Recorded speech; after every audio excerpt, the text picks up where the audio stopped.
Welcome to Up, and Away, the restaurant marketing podcast, saving the world from bad marketing, brought to you by Qubriux, the all-in-one platform for loyalty and customer engagement. I'm Rev Ciencio, hospitality marketing consultant, tech evangelist, content creator, spicy burrito eater, and CMO at Salad House in New Jersey, and co-founder of Handcraft Burgers and Brew in New York City. My resume can take up an entire show. And with me is my co-host, Arun, who has a much easier resume than I do. He's the founder and CEO of Qubriux. He's a tech veteran with over 2 decades of experience. Before Qubriux, he was the principal data scientist and architect for developing Starbucks' personalized customer engagement platform. He turns data into dollars. That's like a TV show that's coming to TikTok soon. Goblin that spins straw into gold, but that's what Arun does. Today, we're talking about something that sits at the very center of modern hospitality, new guest acquisition, a very hot button for years and years in all brands, retention, and also the role technology plays in that loop. In other words, how do you find them? How do you get them to come in? How do you get them to come back in the digital first world? We have a very special guest today to help us bridge that gap between marketing strategy and the tech that makes it happen. We are happy and thrilled and excited to welcome Peter Wiley. Peter's the director of marketing IT at Hothead Burritos in 87 locations, but who's counting? Burrito brand based in Ohio, founded by his brother Ray. They are a franchise system, and Peter himself actually operates 11 stores, again, who's counting, overseeing all marketing, all tech, and being a franchisee gives him that rare, powerful perspective on building a true omnichannel experience. Peter, welcome to the show.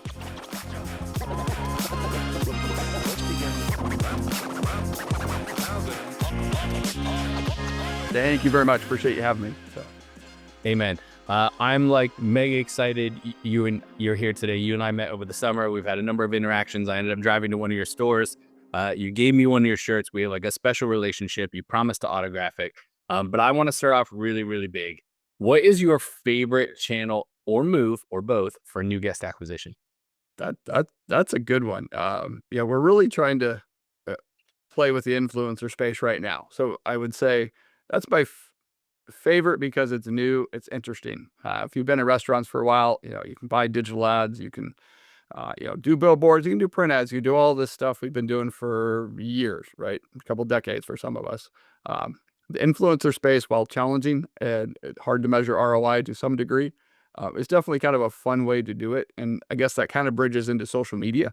So we're really trying to expand and get creative with what we're doing on how to get people's attention, right? Not just put a food shot up, but come up with creative campaigns that draw people in and get them to engage with the brand. So I guess that would be my vote. It's a little vague, but I was going to say, tell me your creative brand without telling me your creative brand.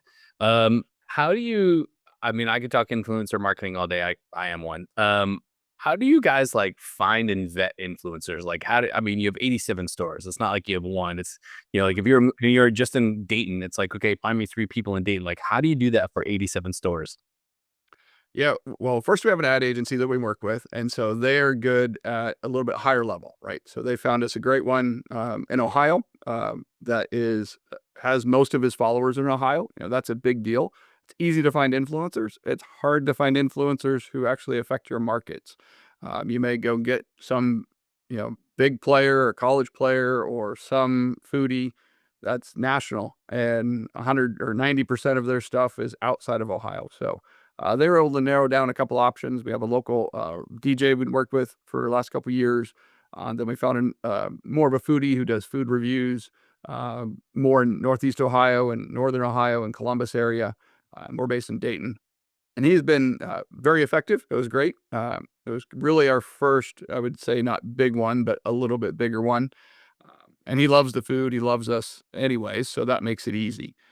As far as reaching into what you want to call nano influencers or finding in the smaller market, a lot of it is we're kind of trolling our own social media and trolling local markets, trying to see who likes us, who's doing something, and who might be entertaining to work with. We are working with another platform that we've just started testing for the last couple months. I'm going to say it works kind of like Fiverr or a job board, where you're not building a campaign per se, like some agencies. There's a lot of agencies out there that are influencer based, where I got to commit $5,000. They're going to go, filter influencers, and we hope it works. This one's a little bit more like, hey, I'm going to post this. I got these locations. I'd like an influencer in this market. Some's paid with food, some's paid with cash. gift card, but it's allowed us to jump into it, test it, see how it goes without a large commitment. So Love that. Is influencer marketing an always on channel for you? yes, I mean, it's, again, I don't claim to be a wizard at it or a master at it, but was something we're pretty much every day looking into and trying to find more people, see what people are doing, and in a way, kind of create. We have a mascot, so we have a little bit of an advantage over some brands where we're trying to figure out how do we make him an influencer as well. So it's not just find influencers. How do we become an influencer of not only our own brand, but of community things as well? So. I love that. By the way, I could go deep and wide and long on influencer marketing, but I'm going to turn it over here to Arun for a potential shift in conversational path. Yes, Peter. First of all, thank you for being here with us. So my big question. So I have always been focused on retention, and the Qubriux platform is very focused on retention. So my philosophy is that it costs a lot of dollars to acquisition. It's important, but keeping a current customer is a little more easier than acquiring new customers. So coming to retention, Peter, what is your basic philosophy? What are the pillars of, or what are the thumb rules you rely on when it comes to customer retention? Our big one is our loyalty platform, getting better at it, getting good at it. So once we get people into it, I'm sure it's pretty standard concept. You try to move them from the first visit to the second visit to the third visit to, I think a lot of people say once you get to your fourth visit, they're pretty well hooked. Some might say fifth. So that's our main objective, is get them into the loyalty program. We know if they're in the loyalty program, they order, I won't say 100%, but they're guaranteed to order online significantly more than a regular guest. We can see that. Getting them to move from those first and second and third steps, again, is something we're learning. I wish I was a master at it. I'm not. But getting them, what offers work. We're segmenting. We're figuring out, if you come in and you liked our queso, then great. We're going to offer you a queso offer to get you come in, one more time. Get you that second visit or third visit. And we have several campaigns built out so that after your first visit, you automatically get X. After your second visit, you get X. If you haven't been back in a couple of weeks, you get Y. So Got it. Okay. And how is this? How is it operationally structured? Like, does your customers, once they enroll into a loyalty program, do they get some sort of a QR code based identification which they scan every time, or how does that operations piece work? yes, for us, it's mostly a QR code. So if you order online, you can sign into your account. If you're on your phone, which is 90% of everybody nowadays, then once you signed into your account, you're automatically ordering as a rewards member. If you walk into the store, you have a QR code that you can just scan and pay. If you got a gift card preloaded, you can just pay with it automatically. Otherwise, the simple answer is QR code in store, online, sign in, app, you're already signed in. And is a QR code in the app, or is it like a Google or Apple wallet? It is in the app. It is part of our loyalty platform, generated by the loyalty platform. Got it. Okay. So one common theme, one common friction I see in a lot of brands is that customers not always open to install an additional brand's app. So do you face the difficulty, like when you ask a customer, hey, install our app, and do they say, and is there any friction there? Because only phone has got only so much of space, and their customers typically are very choosy about what app they want to install. And what we see for a lot of restaurant customers is that, hey, sometimes they say, what, they feel that they are not, app might not work, so they also fall back to a Google Wallet based QR code, so that customers do not have to install an app. Sure, there's definitely a move towards that. I mean, you look at a number of, I would say, newer loyalty platforms that have come out over the last few years where they're moving away from an app. So I can make both arguments. I'm not necessarily a big loyalty guy. The loyalty platforms are programs I belong to from other brands. I'm watching what they're doing, right? I'm not necessarily checking in to get the loyalty. But yes, I think it's a fair statement. It's definitely one more step, right? I got to download an app. We know that if the first time visitor, getting someone to download your app on the very first time is a little bit of a ask. We do give them a 50% off reward once they sign up. So hopefully that motivates them to get them to do it. But initially, that is a little bit of a hurdle. We're at about 20% comparing our usage of loyalty members versus non-loyalty members. So I think we're doing pretty good, but you could always do better. Okay. And then do you see a significant uplift from the average order value or total customer lifetime value of loyalty members versus non-loyalty members? That is the challenge. We see, I can tell the per ticket average, right? Because it integrates with our point of sale. So I can see our non-loyalty versus our loyalty. I think we have room to improve in that, as we do not see a significantly higher per ticket with loyalty versus non-loyalty. It kind of fluctuates. Sometimes it goes up or down. Where we lose some visibility is the long-term value, right? You're not in my loyalty program currently, I don't know that you're coming back again, or how often you're coming back, or what your value is. We are looking at some CDPs out there that would essentially use the credit card data to give us that data on the other, what I would say 70% of our customers. But we haven't pulled the trigger on that one yet. Does it make sense to have an explicit name loyalty program, or can we just have some sort of a member list where we send emails to customers? I mean, that's something Ram also can talk. In my take, I think there's value in having a loyalty rewards. People tend to like to belong to things.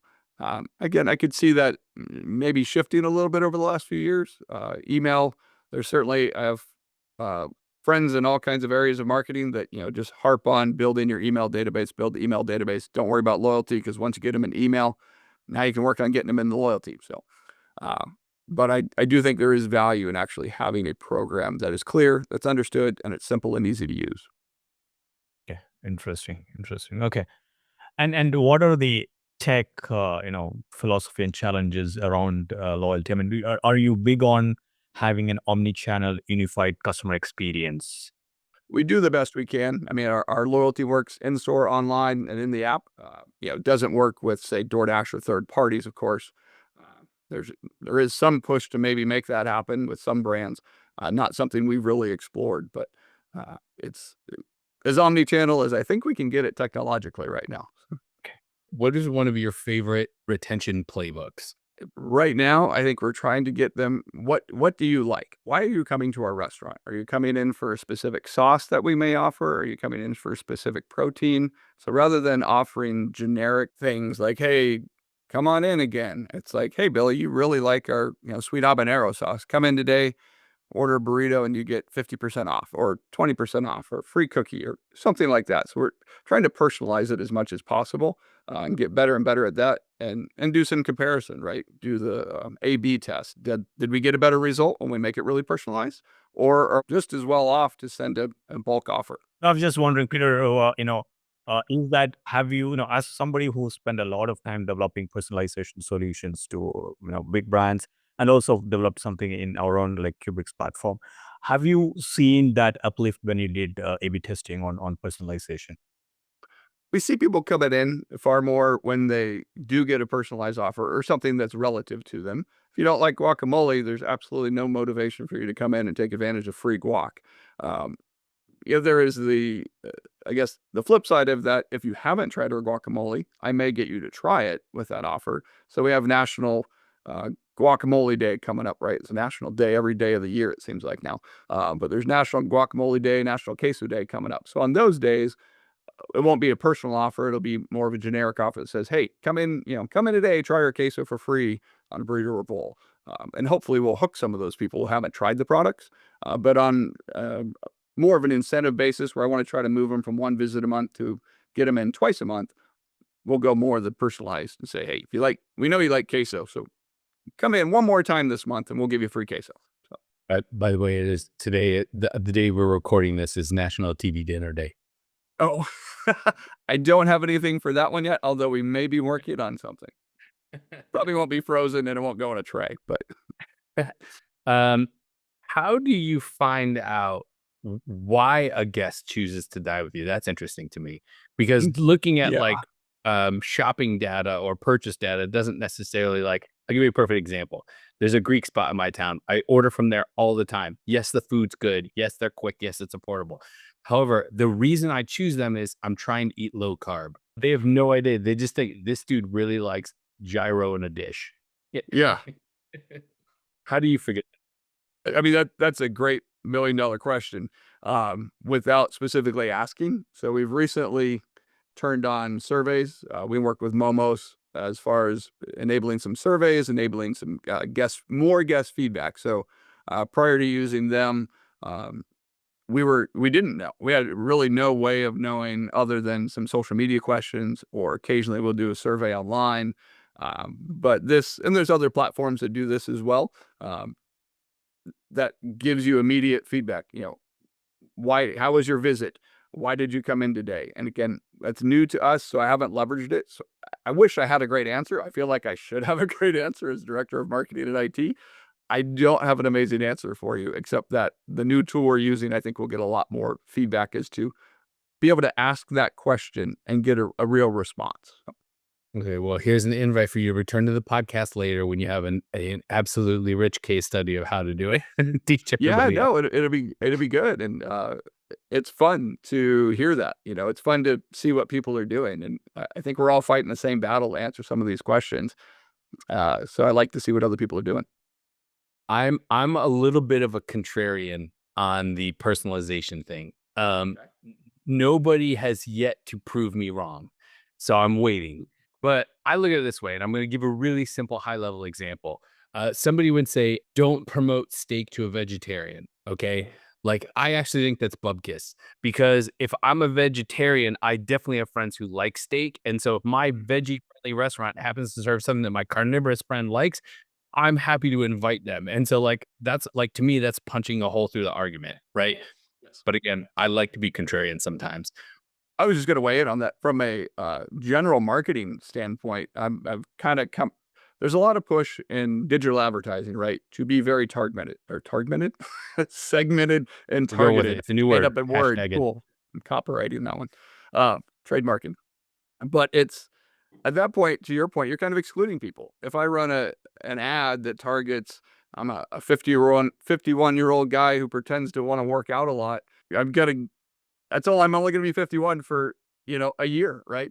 And there's so many other people out there who maybe have a healthy, try to have a healthy lifestyle, want to eat low carb, eat keto, whatever it is. So I think in our digital advertising, we pull away from the super targeted marketing. On the loyalty is where we're trying to test it out and maybe prove you wrong, maybe prove you're right, where we do provide a little bit more personalization. So I would agree on both hands. I can go both ways. I generally, if I have to decide how to spend 5 minutes, I generally would choose to do branding over personalization. This is a different episode. That's all right. I think I would 100% agree. Yeah. I'd rather figure out how to get you to care more than figure out why you chose guacamole over queso. Also, that would never be me. It would always be queso. I'm with you on that one. I bet probably 90% of our customers are too. So, Arun, where do you weigh in on the guacamole versus queso conversation? I always have an inclination towards, personalization. I'm not saying, branding and personalization, they're not mutually exclusive, right? They're equally important. So my argument is to say personalization is that it catches, customers can relate to that, because relevancy is an important part. Your campaign has to be relevant to the customer. If it is not relevant, they might find it more and more spammy as time goes. So if you're sending me relevant campaigns, then it's always interesting to me. The next time I see an email or a text message from you, the probability of me opening and engaging it is much higher. So, but branding is equally important, but they're not mutually exclusive. Both has to go hand in hand. Okay, I'm gonna change the subject. I'm gonna go back to new guest acquisition. Do you find that there's any 1 or 2 or 5 channels that you feel like is more worth spending your time or deliver better results than others? No, I think you have to be in lots of places nowadays. At the last conference I was at, one of the guys mentioned, I got a franchisee say, "Man, I used to see our commercials all the time." It's like, yeah, that was 20 years ago. And there was, 4 or 5 broadcast stations. Of course you saw our commercial. Now, we're on 25 different places, right? Spotify, YouTube, this channel, that channel, these streaming platforms. You're everywhere on all these different places, and billboards, direct mail, regular radio, regular broadcast. Where do you go and how do you get there? So I don't have a favorite. I think figuring out your right mix. So we're a little bit broad spectrum right now. We are evaluating, should we pull that back or maybe swing a little bit more, funds into one specifically and see if we can generate a better response. But it's a little bit of that double-edged sword of, well, I'm doing pretty good. My comps are, it's a little bit of a tough market. Our comps are doing pretty good in most locations. So do I want to change anything or roll the dice, or do I just kind of keep going with it and do little, tests and trials in different areas? One we've started playing with is gaming. We've rolled out, not like esports gaming. I wish those are actually really expensive. I was surprised to sponsor some of those events. But we rolled out a little gaming platform. So we're putting in our app very soon. Currently, it's just been on our website. So I think that gives us another avenue to even, to your point, I'm not pulling back. That's actually another platform for me to put out there and advertise about, and hopefully get a few new guests who enjoy playing games. You like Candy Crush? Cool. You like Angry Birds? We got something kind of like that that's themed, and maybe it'll draw on some new customers and just, as you said earlier, really get our brand out there, cause some relationship to grow with the brand and have some fun with the brand. Peter, from a tech point of view, how do you decide to generally choose a tech platform, or specifically when it comes to retention? Like, do you have a philosophy around having, or do you wish to have all these capabilities on one platform, like loyalty, your surveys, gamification, or do you don't really care about it and just go with whatever platform is best for each? The number one question I ask is, do you work with our point of sale? So we're with Q. Before I talk to any tech vendor, I said, how do you integrate with Q? If they integrate with Q, it's worth pursuing a conversation with me. If they don't, then I pretty much walk away, or maybe, wait till they do. And really that's because I have a hard time gauging anything, right? If they can't look at my sales, if they can't look at my guest check, if they can't, actually look at real numbers, and I have to go run data in one platform and then run data in another platform, throw it into a spreadsheet or ChatGPT now, right? And try to compare it, figure it all out. That's a lot of time and energy. So if you work with my point of sale, I'll take a look at it. That was one of our criteria with our loyalty platforms. It was one of our criteria with Momos. Can you get data from our point of sale so that we have real numbers and a real comparison to look at, versus spending a lot of time and energy that nobody wants to building those data comparisons. Got it. Okay, makes sense. Rev, you're saying something. I say it all the time, data is useless. Insights is where it's at, right? And so like, if I can't visualize my data in a harmonious way that gives me more of a 24/7, 365, insert other buzzword here, view of my guest, it's not going to do anything for me, right? Like, I don't even think that like loading spreadsheets into ChatGPT is helpful. Like, I need the data harmonized. You know what I mean? I need to know more about my guest. Yeah, and you have to have the as mentioned, we're considering a CDP. My biggest concern on a CDP, or really any software, is, am I going to use it, right? Yeah, to your point, I get more data than I can ever possibly evaluate. But if I can't get something out of it that's actionable, then maybe I shouldn't spend the money right now. Maybe I wait a little bit and I have maybe a bandwidth or a team member, somebody to handle it. So we try to be very cognizant of that, especially, if it's any cost that's getting passed on to a franchisee. Well, guess what? I operate 11 stores. We got 11 corporate stores. We absorb, if anything we put on a franchisee, we put on ourselves 20 times. So we're very careful to select what tools we want to use and what tools we require. You just provided a perfect segue. Since you have two hats, right? You have the tech hat and the marketing hat. We've talked very marketing. Let's go a little tech here. What do you wish you got out of your vendors that you're not getting?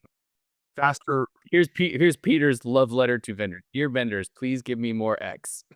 Yeah. Number one rule is, don't break something that already works. And number two is work with me, right? We want to be a partner with vendors. If I'm just a checkbox and another thing out there, then you don't really care about me. Are we writing a check? Are we paying the check each month? Yeah, cool. Check.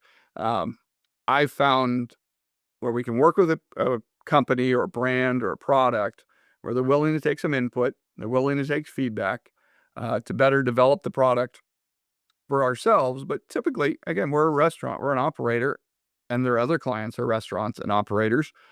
So I'd like to think when we provide feedback, it's going to benefit them as a brand, and it's going to benefit us, and it's going to benefit their clients. So if I can find someone who's willing to work with me like that, then I get really excited. And it may mean I don't get everything I want at the beginning, and it may mean I don't get everything I want ever, but it means I have some input into the product, and I have some ability to provide feedback and influence the product and make it more usable. That's what I kind of look for. Can I do that with every scenario? No, but I do have several partners that are like that. Hey man, I just want somebody to hold my hand and tell me what to do next. Yeah. All right. So what you're saying is if I was a tech vendor and I emailed you cold, hey, Peter, we will hold your hand and tell you what to do next. Can we get on the phone?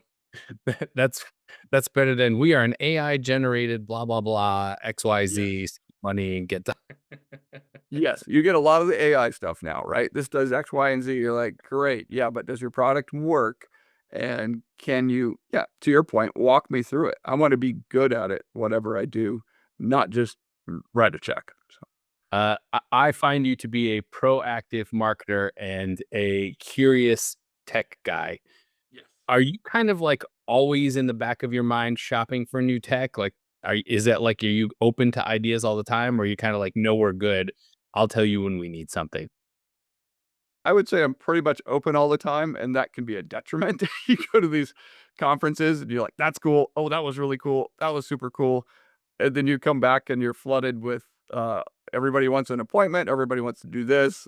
My team's like, stop, dude. We can't take on anything else. Let's just do what we do, get good at what we got. I'm like, okay, yeah, but this is still really cool. It's a shiny object. So I've done better at that, but I definitely try to keep a pulse on it. Like, I don't want to rest on the fact that whatever, if we're on a loyalty platform or CDP or even digital marketing, it's like, I don't want to just keep doing the same thing to keep doing the same thing. It's like, what are other people doing and what other platforms are out there that maybe give us an advantage, right?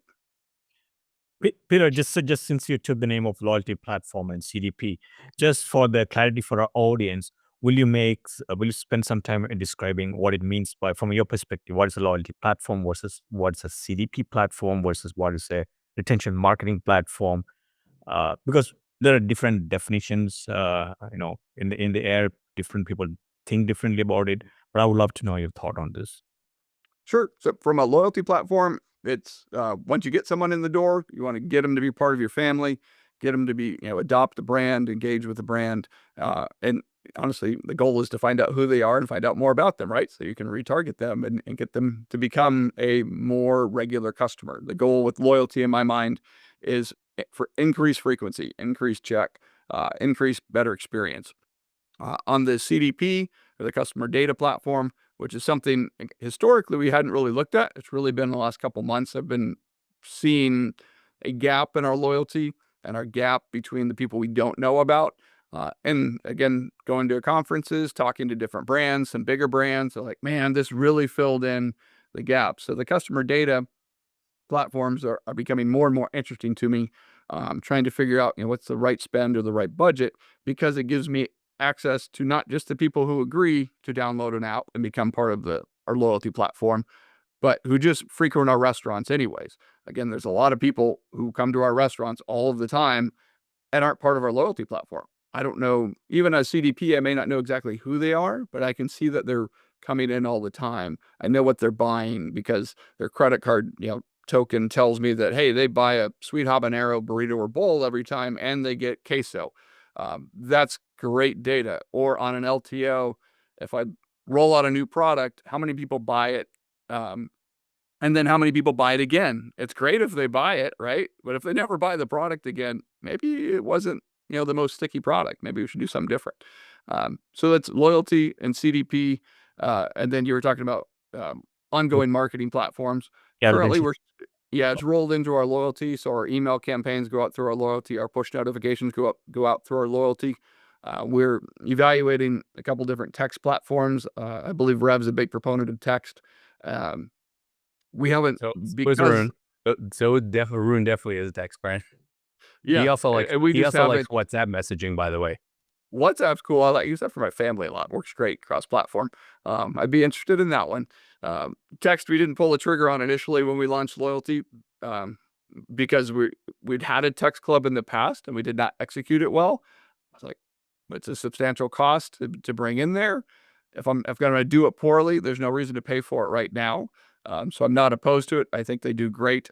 And so we're looking at adding one to our loyalty platform as part of that program. And it would also function outside of loyalty, but it would be tied in directly. I think you should start a text platform, but the voice on the other end is your mascot. So if I'm texting, always the be brand, it has to Leroy. be the mascot. That would be fun.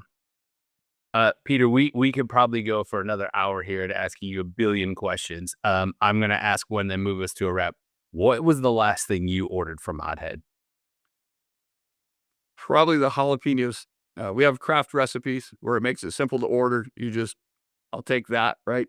It's a jalapeno ranch steak bowl. I like the profile of our jalapeno ranch. We're even improving that here new. So that's kind of my go-to at the moment. A lot of people's go-to is like a sweet habanero burrito or bowl. That sounds amazing. I don't consider anything in the Eastern time zone the Midwest. I know, That's right? that's because I'm from Michigan and live in New York. However, the answer of ranch is very not East Coast. So, hey, man. Peter, I have one Awesome. question. Bro, how are you doing on the time? Maybe 5 minutes left? Yeah. So, Peter, what are the typical tactics? Like, for example, in terms of campaigns, you employ like for our audience, what would you say the top 5 must campaigns they should be having implemented in their loyalty platform? Like, for example, you might be having a win back campaign or new customer campaigns. So can you just enlighten the audience on that? And have you ever felt challenges on what could be the more campaigns? Like once you have the 506 canonical campaigns, what do you do next? How do you identify that? What are the other campaigns I need? Yeah, great question. I think to be fair, our loyalty platform was, here's the ones you need. So it wasn't something that came up just because I'm super smart or anything like that. To Rev's point, they held my hand and said, do this if you want to be successful. So we have a number of win back campaigns. We have a win back, like at 30 days, 60 days. Our average guest, according to loyalty, is about every 30 days. So if it's 60 or 90 days, we have those built in. Recently, we added a 15-day, which may sound a little crazy, but again, we're always looking for different ways to try different things. And it seemed to generate some more frequency. So we're going to keep letting it roll for a little bit. We also have the birthday campaigns, which I think is great. People like to know, even if they know it's an automated message on your birthday, people still like to get, happy birthday. So that's fun to get, I believe, a free burrito on that one. So those are kind of the core ones we got going. As far as what we have done over the last probably 2 years is really push online ordering. So, prior to COVID, our online ordering was very little, right? Now, between our online ordering and third-party ordering, we're probably at least 20%, and in some stores we're 30%. We just continue to see those numbers go up. So we've really focused on, when you asked, an additional campaign to kind of the core ones, is about once a month for the last, I believe, 18 months or so. We put together either a BOGO or buy one, get one 50% off type thing. And the way that works is if during this week, if you buy if you order anything online, you now get an order or a reward back that says, hey, on your next order within the next, I think it's 5 days, we'll give you 50% off, or in some cases, give you a free burrito. So effectively, if I come in and I buy 2 burritos at $20, I immediately get a coupon for, call it, a free burrito on my next order or a BOGO on my next order. So then I got to come back in the same within 5 days, buy another burrito, and then I get another one for free. So kind of works out to be a buy 2, get 1 free, but it increases frequency. And we've seen our online ordering consistently increase little bit by little bit by little bit over the last 18 months. And I hate talking about burritos because it always makes me want one. Personal.